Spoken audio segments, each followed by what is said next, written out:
చిన్న పర్సనల్ విషయం భయ్. ఇందాక మీరు ఫోన్‌లో మాట్లాడుతుంటే విన్నాను. ఢిల్లీ ఎళ్తున్నారు, అక్కడేదో చేయబోతున్నారని. అంటే ఎందుకు ప్రత్యేకంగా మగవాళ్ళ తరపున నిలబడాలి, వాళ్ళ హక్కుల కోసం ఫైట్ చేయాలన్న ఆలోచన ఎందుకొచ్చింది? 1 కాదు, 2 కాదు, 3 కాదు చూస్తూనే ఉన్నాం. బట్ బేసికల్లీ నాకు జరిగిన దగ్గర నుంచే నేను మొదలుపెట్టాను. అందరికీ తెలిసిందే. చెప్పి మళ్ళీ అదే కదా. సో ఈ చట్టాల్లో ఇప్పుడు చట్టం తెలిసిన వాడు గొప్పవాడు కాదు. చట్టంలో లొసుగులు తెలిసిన వాడు బాగా బతకగలుగుతున్నాడు.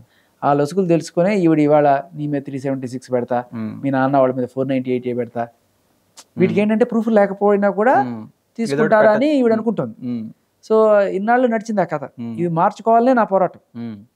ఇప్పుడు ఢిల్లీలో దద్దరిల్లిపోయే రేంజ్లో వినిపిస్తే తప్ప ఇవి మారవు. ఇప్పుడు ఎందుకంటే ఇది స్టేట్ గవర్నమెంట్ మార్చే చట్టాలు కావు, పార్లమెంట్లో మారాల్సిన చట్టాలు. ఒకప్పుడు లేవు ఈ చట్టాలు. 30 ఏళ్ల క్రితం మహిళలు బాధింపబడుతున్నారని పెట్టిన చట్టాలని ఇవాళ ఇలాంటి మహిళలు శుభ్రంగా వాళ్ళు ఎక్స్టార్షన్కి, హనీ ట్రాప్కి వాడుకుంటున్నారు.